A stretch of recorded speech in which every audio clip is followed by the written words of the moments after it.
the problem was it was just so much bad information out there. That's why I had to tell him, like, we're not going to keep doing this. And it's not, I always tell Dedric, it's not enough for us to just get by. We were sent here to get ahead. So we're not, we couldn't continue to live just paycheck to paycheck. I would have told my 28-year-old self is invest in mentorship earlier. Invest in mentorship at 28. I think I was 35 when we paid our first mentor.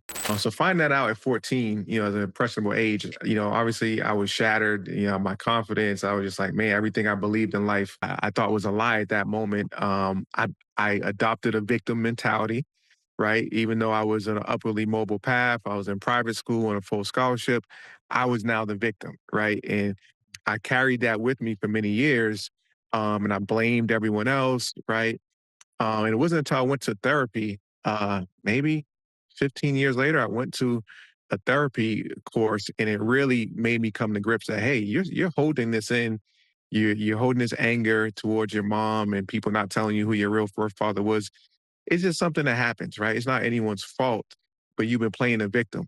And once I kind of went to therapy and kind of got that catharsis and got that out of me and realized that that does not define me and what I was able to accomplish despite not knowing my birth father, right, was still incredible. I kind of put that in the past and didn't let that hold me back anymore. And I was able to sit down with my mom, have a conversation with her on how I felt about it and really heal our relationship because I had been harboring that with her. So that was probably the toughest thing early in life that I had to go through. But growing through that and overcoming that, right, and that then becoming part of my testimony is one of the things that I overcame that was huge.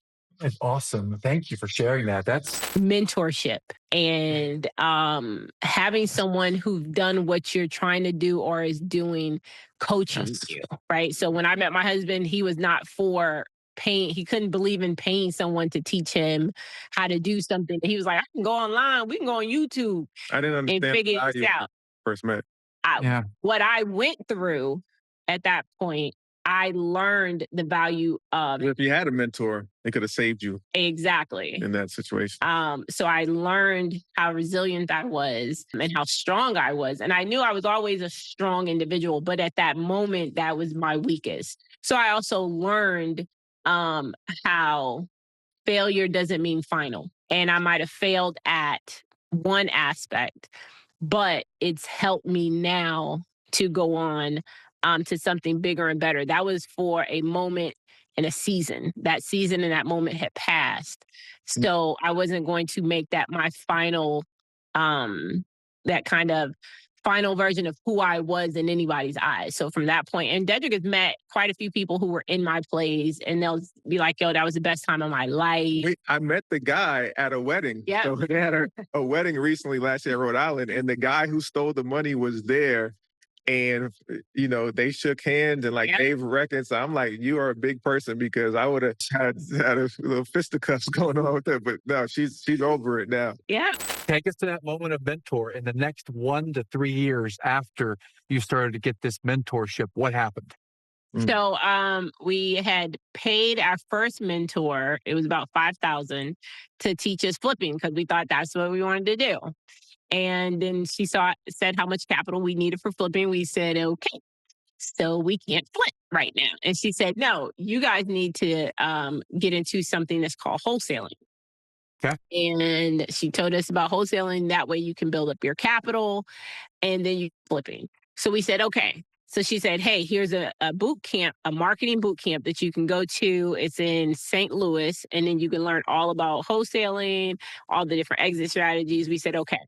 The great thing about her was we went back to our lives after that. I went back to our lives, and she kept following up. Did you sign up? Did you sign up? Did you sign up? Did you sign up? And we finally was like, let's just go ahead and sign up. Forget it. Like, she's asking, she's saying it for a reason. Let's just go ahead and sign up. So we signed up, ended up flying out to St. Louis. He and I, we had 2 small kids, brought his mom along so she could watch the kids while we were up in the conference. I'm still breastfeeding at the time. So I'm running from the conference to the hotel room, back up, to the Had 9 to conference. 5 jobs. Yep, 9 to 5, taking PTO time to go to the conference because these conferences are built around full-time investors. And if you want to just learn about Dedric and I and everything that we do, who we are, our social media channels, you can go to dedricandkrystal.com and it'll have all the information on us, our family, our TV show, which you can check out on Hulu or Annie. Yeah, I would say watch the show too. If you haven't seen the show, it's called 50/50 Flip. And the whole idea is we flip houses in 50 days or less, spending 50K or less in renovation costs. Check it out. All the stuff that we've learned is encompassed in that show and that we teach other people. And people who watch it are like, you know what? This is attainable for the average person. It's not $1 million homes we're flipping.